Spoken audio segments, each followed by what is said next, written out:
우리 추수감사 주일입니다.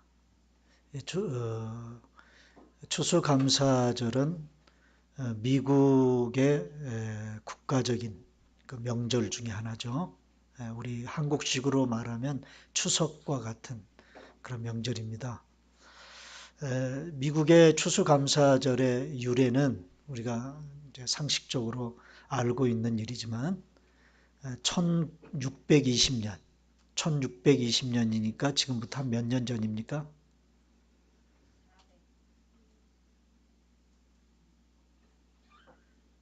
1620년이니까. 어쨌든 12월 초에 그리고 그 중순 사이에 117일간의 그 험난한 항해 끝에 미국 동부 프리머스 해안이 저기 그 보스턴에 있죠. 보스턴에 있습니까? 프리머스 해안이. 네, 한번 가보려고 하는데 못 가봤는데 매사추세츠 주에 있죠. 이 프리머스 그 해안이요. 거기에 이제 내렸습니다. 혹독한 추운 겨울이었어요. 전염병까지 돌아가지고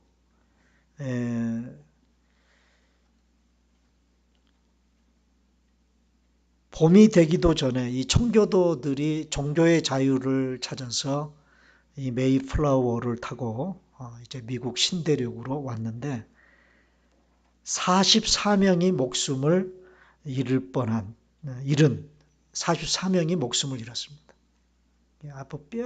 뼈 아픈 그런 아픔을 겪었죠. 이 청교도들이 미국에 도착하자마자 하나님께 드린 7가지 감사가 있어요. 7가지 감사.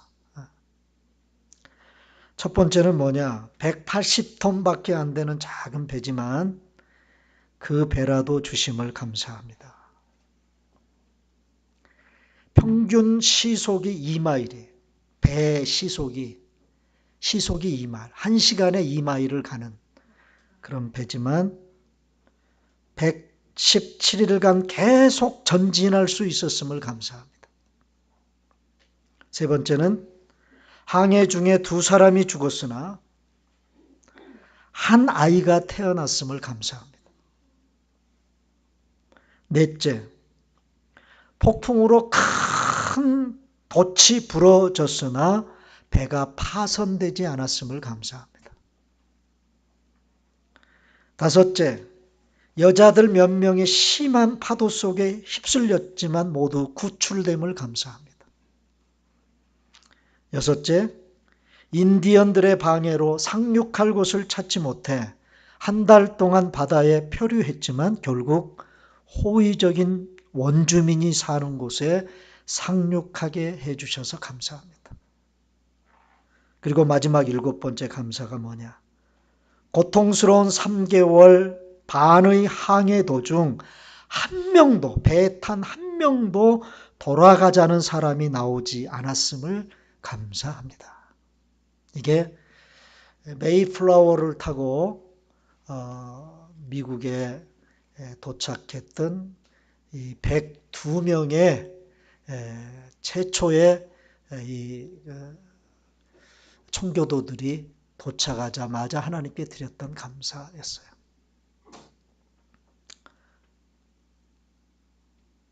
배가 작았지만 감사했습니다.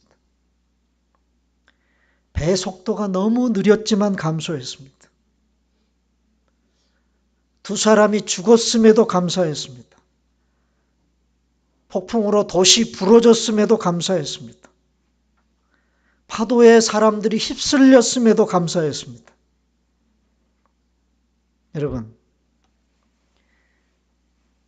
좋은 환경이 주어졌기 때문에 감사한 게 아니에요. 여러분 그거 아세요? 새들이 언제 집을 짓는지 아십니까? 새들이 언제 집 짓죠? 알을 이제 낳기 전에 열심히 집을 짓습니다. 그런데 어떤 날을 택해서 집을 지을까요? 집을 짓기 편한, 바람도 안 불고 날씨도 좋은 그런 날을 택해서 집을 지을 거라고 여러분 생각하시죠? 정반대입니다. 엄청난 폭풍우가 몰아치고 심한 바람이 부는 날 자신들의 집을 새들은 짓는다고 그래요. 왜 그런 줄 아세요? 왜?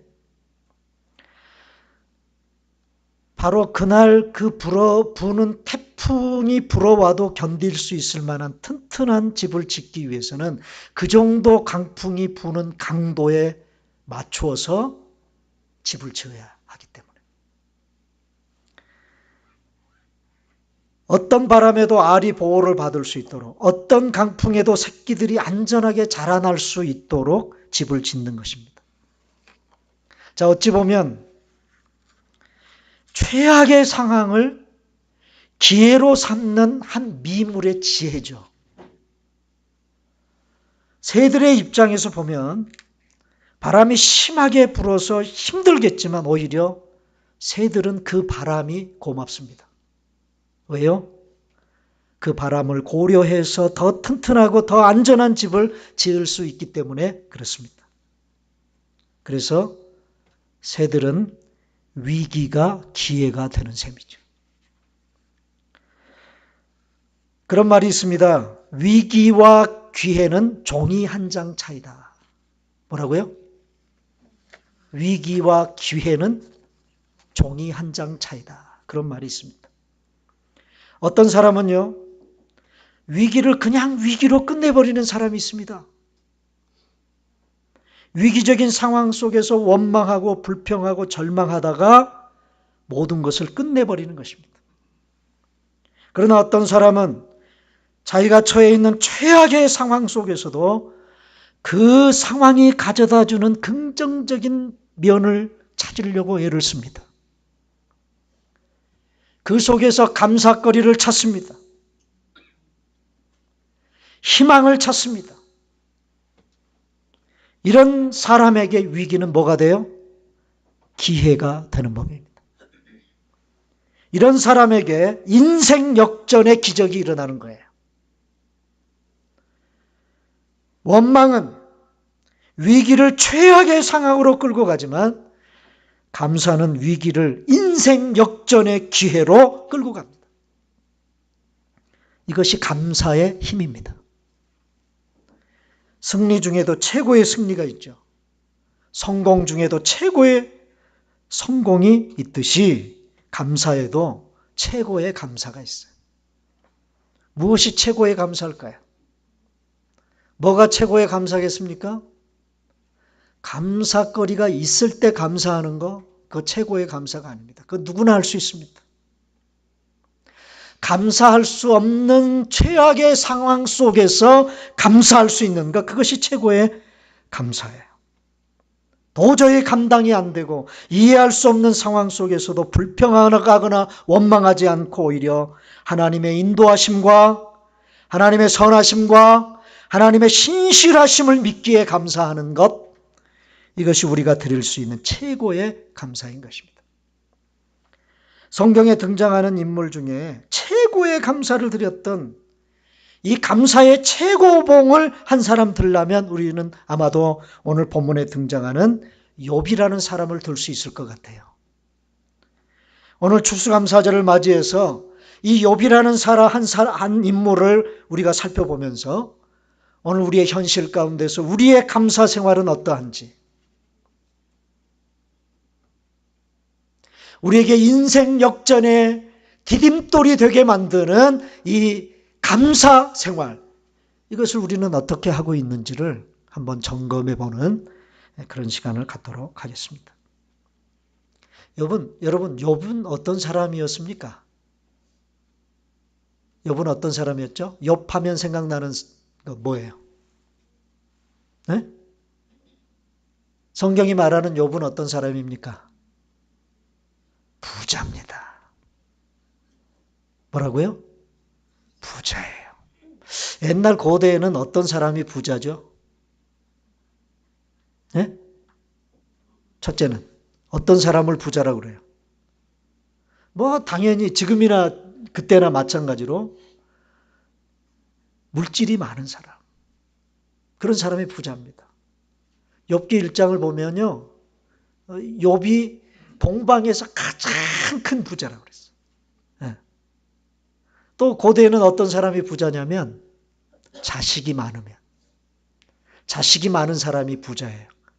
그래서 욥은 자식이 몇 명이었느냐, 그때 10명이었어요. 10명. 그래서 자식 부자, 물질 부자예요. 그런데 또 한 가지는 욥은요, 이렇게 물질적으로 너무나도 큰 부자였는데, 그런데 경건하기까지 해요. 하나님 앞에서 경건하기까지. 여러분, 이건 쉽지 않거든요.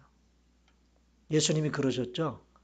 부자가 천국 들어가는 게 뭐가 어디에 들어가는 것보다 더 어렵다고요? 낙타가 바늘귀에 들어가는 것까지, 그런 것보다도 더 어렵다. 왜 예수님이 그런 말씀을 하셨을까? 왜? 부자들은요, 하나님 의지하지 않고도 의지할 만한 것들이 너무나 많아요. 그래서 하나님 의지하지 않는다.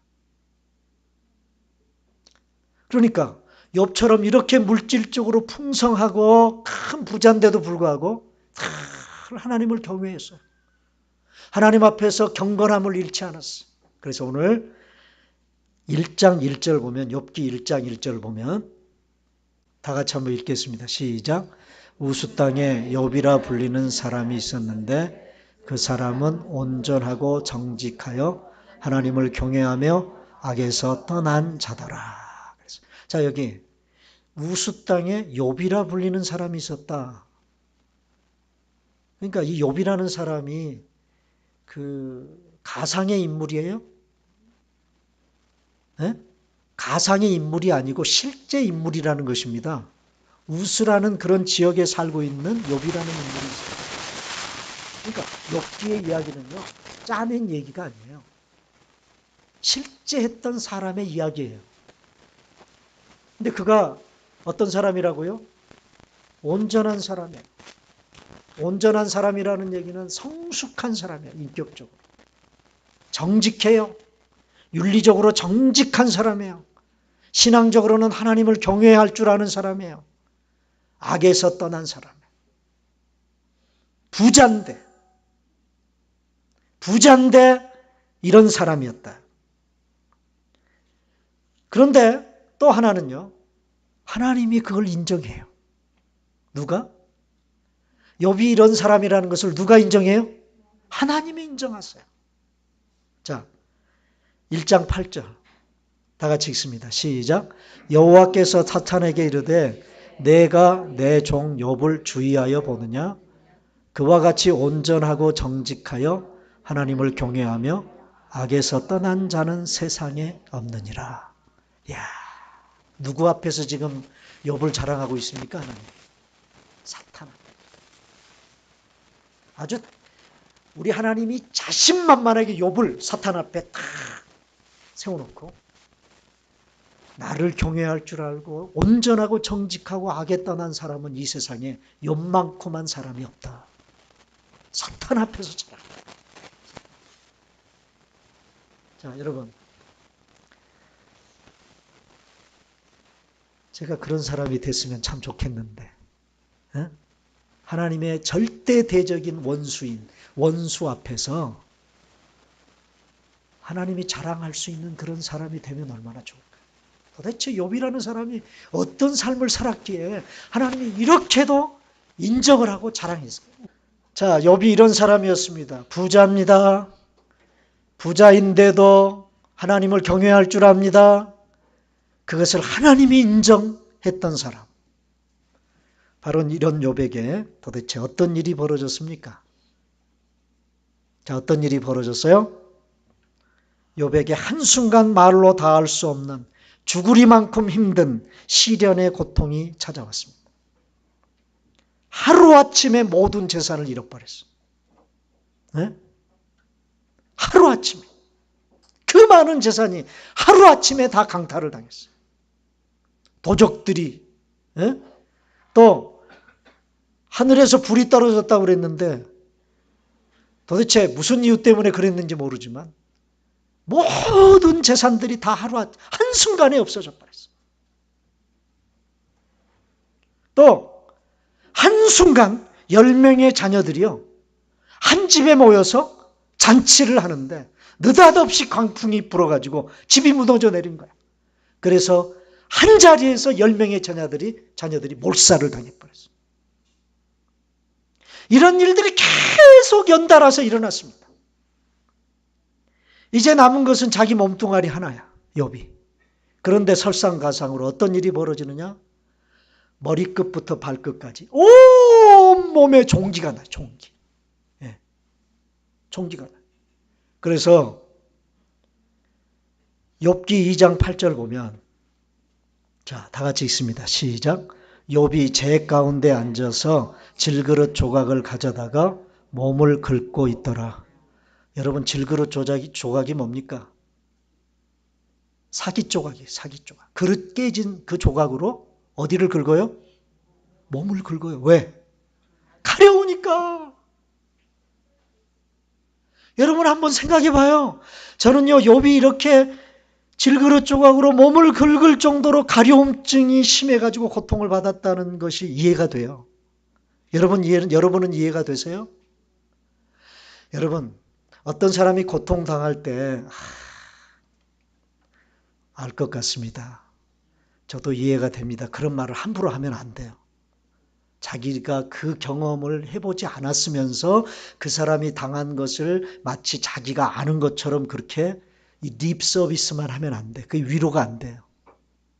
그런데 어떤 사람이 이런 말을 할 때 위로가 되느냐? 정말 자기와 같은 그런 고통 가운데 한번 처해 본 사람이 와서 위로하면 그 말이 위로가 될까요? 안 될까요? 위로가 돼요. 저도 한국에서 목회할 때 정말 머리끝부터 발끝까지 온몸이 가려운 가려움증을 경험해 본 적이 있습니다. 거의 1년 가까이. 나중에는요, 못 살겠더라고요. 꼭 새벽 2, 3시만 되면 가렵기 시작해요. 네. 여러분, 그게 상상이 되세요? 스멀스멀 가려움증이 막 올라옵니다. 그걸 해결하기 위해서 깨진 그릇 조각으로 몸을 팍팍 긁고 있는 거예요. 여러분 한번 생각해 봐요. 얼마나 고통스러운 일입니까? 재산이 없어지고 자녀들이 다 죽고 자기 몸에 이런 몹쓸 병이 들고 설상가상으로 그 다음에는 세상에서 가장 사랑하는 아내로부터 저주스러운 독설의 말을 듣습니다. 자, 9절입니다. 다 같이 읽습니다. 시작. 그의 아내가 그에게 이르되 당신이 그래도 자기의 온전함을 굳게 지키느냐? 하나님을 욕하고 죽으라. 누가 하는 말이에요? 자기 아내가 하는 말이에요. 응? 이러고도 하나님을 경외해, 당신이? 이러고도 당신이 하나님을 사랑한다고 말해? 차라리 하나님을 욕하고 죽어! 야, 대단하죠? 악에 바치면요, 이런 말이 나와요, 안 나와요? 그러니까 욥의 아내의 심정도 우리가 이해할 법도 하지만, 그런데 참 너무하다 싶은 생각이 들어요. 남편의 입장에서 보면. 자, 이런 일을 지금 욥이 당하고 있습니다. 그런데요, 이런 고통들 가운데서 욥을 가장 힘들고 괴롭게 했던 것은 다른 데 있었어요. 뭐였을까요? 욥이 이런 시련과 고통 속 가운데서도 가장 힘들고 고통이 뭐였을까요? 그것이 이제 욥기 3장부터 마지막까지 장황하게 이어지는 이야기들의 요점이거든요. 뭘까요? 예? 욥을 가장 힘들고 어렵게 만든 고통이 뭘까요? 이유를 몰라요. 예? 내가 지금 이 지경이 된 이유가 뭘까? 도대체 원인이 뭘까? 그걸 모르고 당하는 고통이라는 거예요. 여러분, 제가 언제입니까? 한번 설교하면서도 이 사람의 예화를 한번 든 적이 있는데, 제2차 세계대전 때 아우슈비츠 유대인 수용소에서 수용이 됐다가 기적적으로 살아 돌아온 유대인 정신과 의사 한 사람이 있습니다. 이 사람이 쓴 책 중에 죽음의 수용소에서라는 책이 있어요. 그 사람은 빅터 프랭클이라고 하는 사람입니다. 이 사람이 정신과 의사인데 이 사람이 정신과 치료를 위해서 개발한 치료 프로그램 중에 하나가 뭐냐면 미닝 테라피, 미닝 테라피라는 치료 프로그램을 만든 사람이에요. 이게 뭐냐면 소위 의미 치료, 의미 치료. 자, 이 사람이 그가 쓴 죽음의 수용소라는 책에서 이런 말을 합니다. 잘 들으세요. 고통은 그 의미를 찾는 순간 더 이상 고통이 아니다. 나에게 지금 다가온 이 고통과 시련이 왜 주어졌는지를 알면 더 이상 그 시련은 고통이 아니다라는 거예요. 그 의미를 알면. 그런데 욥은 어때요? 네? 자신이 왜 이런 고통을 당해야 되는지를 몰라요. 자, 대개의 사람들이 이 정도 지경이 되면 어떤 반응을 보입니까? 여러분 같으면 어떤 반응을 보일 것 같아요? 자, 자기 남편이 이 지경이 된 그 상황을 보면서 욥의 아내는 어떤 반응을 보였어요? 어떤 반응을? 하나님 욕하고 죽어! 그랬어. 욥은. 그럼 욥은 어떤 반응을 보였습니까? 여러분 상상이 안 가시죠? 내가 욥이 당한 것 같은 그런 상황에 직면해 보지 않았기 때문에 내가 이 상황이 되면 나는 어떤 반응을 보일까? 참 상상이 가질 않습니다. 자, 하나씩 와도 견디기 힘든 불행이 욥에게는 한꺼번에 몰아닥쳤습니다. 여러분들이 이런 고통 가운데 있다면 여러분은 어떻게 반응하시겠습니까? 어떤 사람들은 하나님을 믿는 믿음의 줄을 놓아버리는 사람들도 있을 것이고 조용히 유서 한 장 넘겨놓고 죽음을 선택하는 사람도 있을 거예요. 그런데 욥은 그렇게 하지 않았습니다. 이런 상황 속에서 욥이 보인 반응이 뭔가? 자, 첫째, 20절입니다. 다 같이 시작.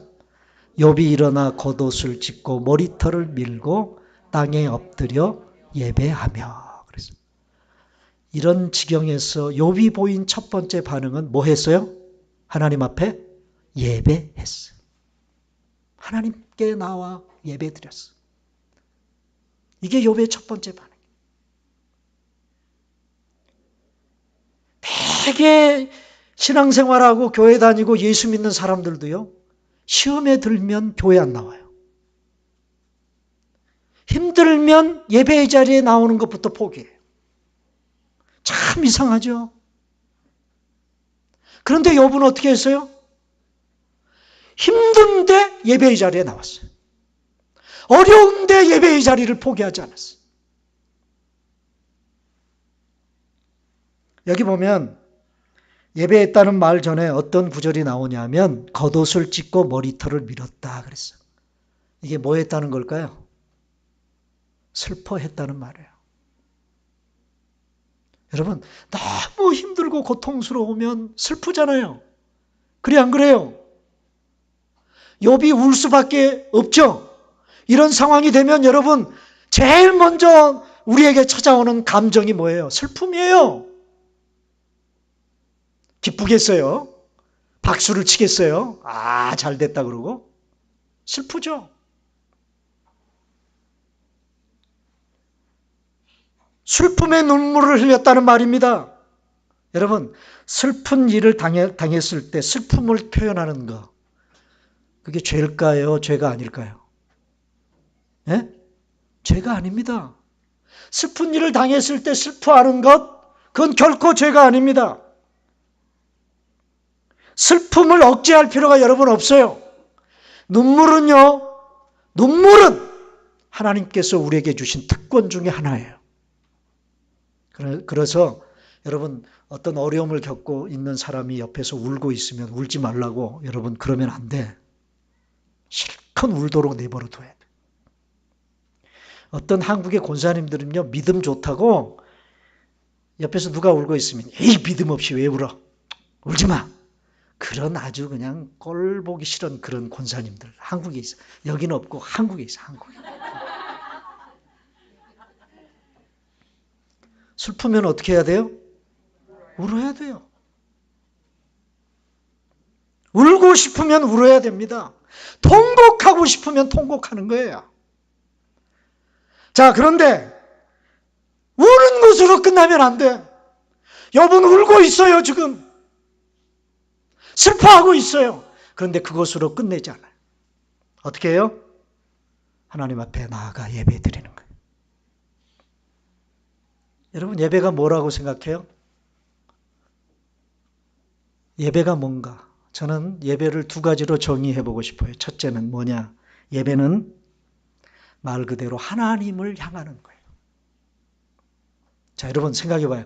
지금 여러분요, 문제에 처박혀 있어요. 사방으로 문제에 휩싸여 있어요. 에? 정말 자기가 감당할 수 없는 그런 시련과 고통 가운데 처해 있어요. 그런데 그 상황 속에서 어디를 향하고 있어요? 어디를 향하고 있다고요? 하나님을 향하고 있다. 그 얘기는 무슨 얘기예요? 자기가 지금 처해 있는 문제를 향하지 않고 누구를? 하나님을 향하고 있다는 그런 말입니다.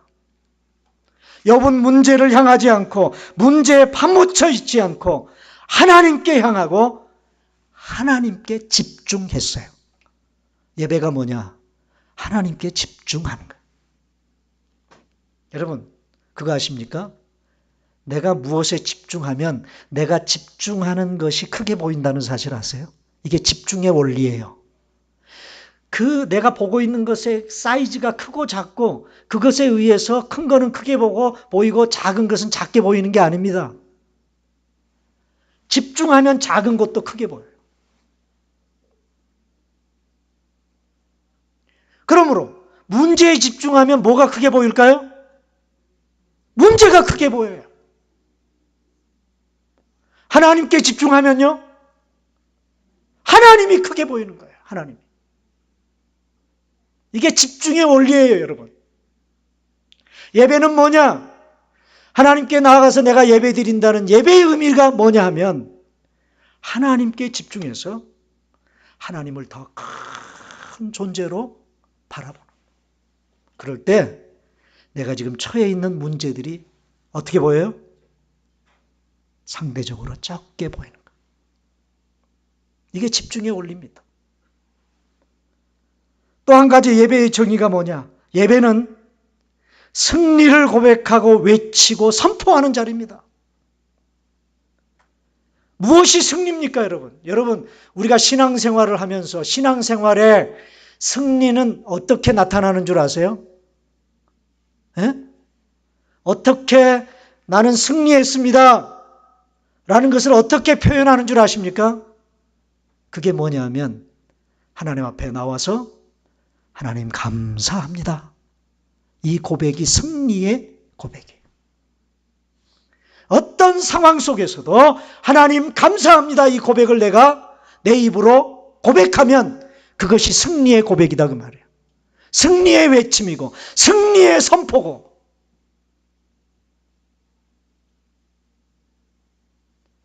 바로 그 승리를 선포하고 외치는 자리, 그 자리가 어디예요? 바로 예배의 자리예요. 그러므로 문제가 발생하고 고통이 찾아왔을 때 예배의 자리에 나오지 않으면 원망과 불평의 자리에 처박혀 있을 수밖에 없는 것입니다. 사탄은 지금도요, 우리를 향해 계속 속삭입니다. 너 지금 형편이 이 지경인데도 하나님께 감사할래? 너 지금 이 지경이 됐는데도 하나님께 나가서 예배할래? 사탄이 우리에게 속삭이는 거예요. 이 유혹에 넘어가면 사탄은 우리 뒤에서 우리를 향해 웃음을 지으며 쾌재를 부르는 것입니다. 여러분, 힘들수록, 고통 가운데 있을수록 우리는 예배의 자리에 나와서 하나님께 집중해야 돼요. 그리고 하나님 앞에 미리 나는 승리했습니다. 선포할 줄 알아야 돼요. 무슨 고백을 통해서? 하나님 감사합니다. 라는 고백을 통해서. 그 다음에 대개 이 욥과 같은 이런 어려운 지경을 만나면요, 사람들이 보이는 반응이 뭐냐 하면 억울함을 호소합니다. 억울해요. 하나님 억울해요. 그래 안 그래요? 그러겠죠. 욥 같으면 억울하다고 하나님 앞에 뻗댕기면서 울지 않겠어요? 억울하다고. 그런데 오늘 본문 21절을 보니까 욥은 어떤 반응을 보였습니까? 자, 다 같이 읽습니다. 시작. 이르되 내가 모태에서 알몸으로 나왔사온즉 또한 알몸이 그리로 돌아가올지라. 주신 이도 여호와시요 거두신 이도 여호와시오니. 이게 욥이 보인 두 번째 반응이에요. 자, 여러분, 뭘 잊어버리고 뭘 상실해버리고 욥처럼 재산이 다 없어지고 자식이 다 없어지고 이런 뭔가가 내가 소유하고 있고 내가 누리고 있었던 것들이 없어져 버리면 사람들이 억울해합니다. 억울하다는 반응을 보입니다. 왜 억울해할까요? 자, 퀴즈. 왜 억울해할까요? 네? 왜 억울해하겠어요? 답이 안 나와요? 네? 그 잃어버린 것, 없어진 것들이 내 것이라고 생각되기 때문에 억울해지는 거예요. 그런데 욥은 지금 뭘 고백합니다. 뭘 고백합니까? 내가 다 나에게서 다 사라진 것들, 내가 소유하고 있었던 것들, 그런 것들이 다 내 것이 아니다. 그래서 억울해하지 않을 수 있었어요. 욥은. 내 것이 아니다. 자, 여러분, 옛날 성경에는요, 이 알몸으로 왔다가 알몸으로 간다라는 이 말을 어떻게 번역을 했냐면, 우리가 적신으로 왔다가 적신으로 돌아간다. 그래서 적신, 이 어려운 한문을 사용해서. 이 적신이라는 말은 벌거벗은 몸이다. 그런 뜻이에요. 벌거벗은 몸으로 왔다가 벌거벗은 몸으로 간다. 우리 인생이 그렇다는 거예요. 그래서 벌거벗은 몸을 아주 굉장히 좀 적나라하게 번역을 했어요. 알몸으로. 알몸. 자, 여러분, 태어날 때 걸치고 태어나는 사람이 있어요? 이 세상에? 우리 한국에서 요즘에 그런 말 많이 하죠. 금수저를 물고 태어났다.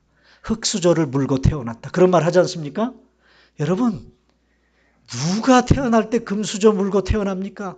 누가 태어날 때 흙수저 물고 태어납니까? 다 똑같이 알몸으로 태어나요. 그 얘기는 무슨 얘기예요?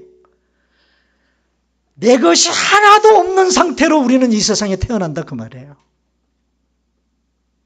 그러다 나중에 인생 마치고 이 세상을 끝마칠 때에도 어떻게 가요?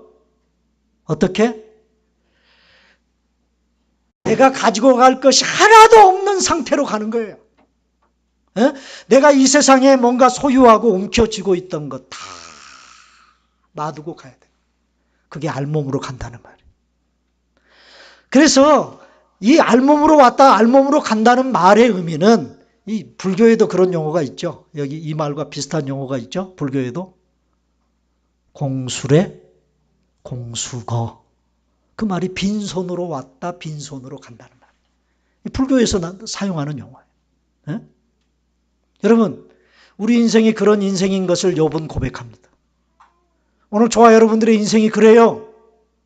그러므로 아무것도 내 것이 없는 상태에서 태어났다가 죽을 때 되면 얼마나 많은 것들이 우리에게 주어져 있습니까? 그죠?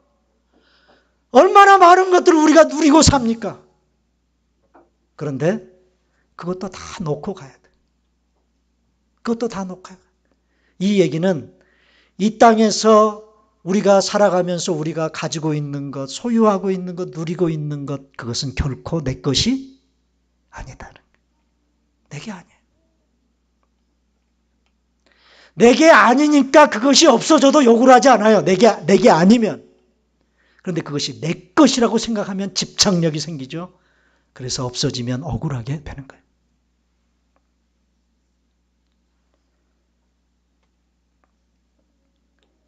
여러분, 욥은 모든 것을 잃고서도 억울해하지 않았습니다. 왜요? 내 것이 아니라는 것을 알았기 때문입니다. 다만 사는 동안 하나님 주셔서 우리가 잠시 누릴 뿐이에요. 하나님이 주신 것을 잠시 누리고 사는 거예요. 아시겠어요? 그걸 여러분 고백할 줄 알아야 됩니다. 그래서 우리도 욥처럼 주신 이도 여호와시요 가져가시는 이도 여호와다, 이건 하나님의 주권을 인정하는 건데, 이렇게 하나님의 주권을 인정하며 살 때 이렇게 감사할 수 있어요. 우리의 감사 생활이 이렇게 바뀔 수 있어요. 어떻게? 하나님이 뭔가를 나에게 주시면 원래 알몸이고 빈손인데 그래도 누리며 살 수 있도록 이렇게 나에게 주시니 감사합니다. 그래서 감사할 수 있고요. 또 하나님께서 뭔가를 거두어 가시면 언젠가는 다시 알몸으로 가야 할 인생인데 홀가분하게 갈 수 있도록 미리 짐을 내려주시니 감사합니다. 이걸 가리켜서 전천후 감사라고 그래요. 무슨 감사? 전천후 감사가 무슨 감사예요? 에? 내 인생에 먹구름이 끄든 비가 오든 화창한 날씨든 상관이 없이 어느 상황 속에서도 감사할 수 있는 감사, 이걸 전천후 감사라고 그래요. 그래서 데살로니가서 5장에 보면 어떻게 감사하라고? 어떻게 감사하라고요? 범사에 감사하라. 범사. 여러분 아까도 얘기했죠? 내가 감사할 수 있을 때 감사하는 건 누구나 할 수 있다. 그러나 감사할 수 없는 상황 속에서도 감사할 수 있는 삶이 범사에 감사하는 거죠. 어떤 사람이 전천후 감사를 드릴 수 있습니까? 하나님의 주권을 인정할 때. 하나님이 내 인생의 주인이시다. 내가 소유하고 누리고 있는 모든 것들이 내 것이 아니고 하나님의 것이다 라는 고백을 할 수 있는 사람만이 전천후 감사를 드릴 수 있는 거예요. 누구처럼? 욥처럼. 그 다음에 대개 욥과 같은 이런 상황이 주어지면 사람들이 보이는 반응이 뭐냐 하면 원망하는 거예요. 원망하는 반응을 보입니다. 첫째는 누구에게? 하나님께 원망하고, 두 번째는 주변 사람들에게 원망해요. 자, 그런데 욥은 어떻게 반응해서 22절 봐요. 다 같이 시작. 이 모든 일에 욥이 범죄하지 아니하고 하나님을 향하여 원망하지 아니하니라. 자, 하나님을 향해 원망하지 않았어요. 욥기 2장 10절 보시죠. 다 같이 읽습니다. 시작. 그가 이르되 그의 말이 한 어리석은 여자의 말 같도다. 우리가 하나님께 복을 받은즉 화도 받지 아니하겠느냐 하고 이 모든 일에 욥이 입술로 범죄하지 아니하니라. 자, 원망은 무슨 범죄라는 거예요? 입술의 범죄라는 거예요. 여러분, 욥과 같은 지경에 빠지면요, 사람들이 입술의 죄를 짓습니다. 무슨 죄? 원망하는 죄. 원망하고 불평하는 죄.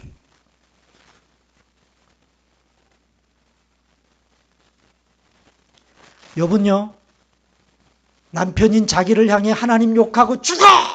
원망하라고 독서를 내뱉는 자기 아내를 향해서도 원망하지 않았어요. 입술에 죄를 범하지 않았어요.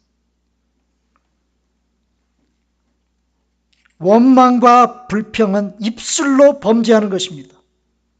예기치 않았던 고통이 찾아왔을 때 제일 먼저 범하기 쉬운 죄가 뭐냐? 입술의 범죄입니다. 우리가 얼마나 원망하고 불평하는 일을 쉽게 하는지 몰라요. 하나님을 향해서도 그렇고 사람을 향해서도 그렇습니다. 입술의 죄인 원망과 불평은 신앙생활의 독이 됩니다. 아주 심각한 독이 됩니다. 우리의 인생살이의 독이 됩니다. 여러분, 이 독을 제거하는 방법이 딱 한 가지 있어요. 네? 이 독을 제거하는 방법이 뭐냐? 원망하고 불평하는 입술을 감사의 입술로 바꾸는 거예요. 그럴 때 이 독이 제거되는 것입니다. 여러분, 순간순간마다 원망하는 것이 습관이 되어 있지 않습니까? 불평하는 것이 습관이 되어 있지 않아요? 바꿔야 해요. 감사하다. 내가 원망하고 불평하는 그 대상을 향해 감사거리를 찾아낼 수 있어야 돼요. 여러분, 그 노력이 필요합니다. 행복하기를 원하십니다. 욥이 한순간 몰아친 고통과 시련 속에서도 하나님을 원망하지 않고 사람을 원망하지 않고 오히려 절망적인 상황 속에서도 하나님께 나아가 예배하고 하나님의 주권을 인정하며 감사했을 때 모든 상황이 역전되는, 그 말이 안 되는 그런 상황이 역전되는 감사의 기적을 경험합니다. 여러분, 욥기의 결론입니다. 욥기 42장 10절 다 같이 읽습니다. 시작. 욥이 그의 친구를 위하여 기도할 때 하나님께서 욥의 공경을 돌이키시고 여호와께서 욥에게 이전 모든 소유보다 갑절이나 주셨다. 자, 이걸 인생 역전이라고 그래요. 욥이 하나님 앞에서 보인 반응, 자기가 처해 있는 상황 가운데서 보인 그 반응으로 말미암아 하나님이 욥에게 이전의 소유보다도 뭐예요? 갑절이나 주셨어요. 갑절이. 그 다음 12절 다 같이 읽습니다. 시작. 여호와께서 욥의 말년에 욥에게 처음보다 더 복을 주셨다. 여러분, 처음은 좋았는데 끝이 안 좋은 사람이 있고요. 처음엔 별 일 없었는데 끝이 좋은 사람이 있어요. 어떤 사람이 더 성공적인 인생을 산 사람일까요? 끝이 좋은 사람. 야구 경기에 그런 말이 있다고 그러죠. 야구 경기에. 야구는 경기가 끝나기 전에는 결코 끝난 것이 아니다. 여러분, 우리 인생도 마찬가지입니다. 우리 인생의 결과는 아무도 몰라요. 나도 몰라요. 결과를 여러분 장담하지 마세요. 지금 실패했다고 모든 것이 끝난 것이 아닙니다. 우리에게는 실패를 역전시킬 수 있는 디딤돌이 있어요. 믿으십니까? 그 디딤돌이 뭐예요? 욥처럼 최고의 감사를 드리는 거예요. 감사의 인생이 되는 거예요. 그것이 인생 역전의 디딤돌이 되는 것입니다. 여러분, 항상 감사하기. 제가 어떤 책에서 읽은 내용인데요. 한번 잘 들어보세요. 한국 사람이 쓴 책이에요. 10대 자녀가 반항을 하면, 그런 자녀들을 둔 분들이 계시죠. 10대 자녀가 반항을 하면 그건 아이가 거리에서 방황하지 않고 집에 잘 있다는 것이고, 지불해야 될 세금이 있다면 그건 내게 직장이 있다는 것이고, 파티를 하고 나서 치워야 할 게 너무 많다면 그건 친구들과 즐거운 시간을 보냈다는 것이고, 옷이 몸에 좀 낀다면 그건 잘 먹고 잘 살고 있다는 것이고, 주차장 맨 끝 먼 곳에 겨우 자리가 하나 있다면 그건 내가 걸을 수 있는 데다 차도 있다는 것이고, 난방비가 너무 많이 나왔다면 그건 내가 따뜻하게 살고 있다는 것이고, 교회에서 뒷자리 아줌마의 엉터리 찬송가가 영 거슬린다면 그건 내가 들을 수 있다는 것이고, 온몸이 뻐근하고 피로하다면 그건 내가 열심히 일했다는 것이고, 이른 새벽 시끄러운 자명종 소리에 깼다면 그건 내가 살아있다는 것이고, 이메일이 너무 많이 쏟아진다면 그건 나를 생각하는 사람들이 그만큼 많다는 것이지요. 마음속에 나도 모르게 일궈진 불평, 불만들 바꾸어 생각해 보면, 자, 여기서 중요한 게 뭐예요? 바꾸어 생각해 보면 또 감사할 일이라는 것입니다. 사랑하는 여러분, 감사의 기적을 경험하는 여러분 되시기를 바랍니다. 누구처럼? 욥처럼. 여러분, 내가 감사할 것인가 원망하고 불평하신가는 선택의 문제예요. 내 선택의 문제예요. 그런데 이거 여러분 알아야 합니다. 감사는 하나님을 기쁘시게 하지만 원망과 불평은 사탄을 기쁘게 한다는 것 아셔야 돼요. 사탄은 매일 순간마다 우리의 귀에 대고 속삭입니다. 뭐라고 속삭인 줄 아세요? 한번 따라서 하세요. 항상 낙심하라. 크게. 항상 낙심하라. 쉬지 말고 원망하라. 범사에 불평하라. 이는 너희를 향한 나 사탄의 뜻이니라. 지금도 사탄이 그렇게 우리의 귀에 대고 속삭이고 있습니다. 같은 환경이지만 감사하기로 작정한 사람의 삶은 풍요롭고 행복합니다. 반대로 원망하고 불평하기로 작정한 사람의 인생은 피곤하고 불행합니다. 그렇다면 여러분, 결론은 분명하지 않습니까? 우리가 원망 불평의 제조업자가 되면 안 되죠. 우리 인생이 그러면 무엇을 제조하는 제조업자가 되어야 할까요? 감사를 만들어내고 감사를 찍어내는 그런 제조업자가 돼야죠. 그런 결단이 있기를 바랍니다. 여러분들의 일상이 늘 기쁨과 행복과 축복이 넘쳐나는 감사 생활의 기적을 경험하는 여러분의 삶의 일상이 이런 기적의 현장이 되시기를 주님의 이름으로 축원합니다.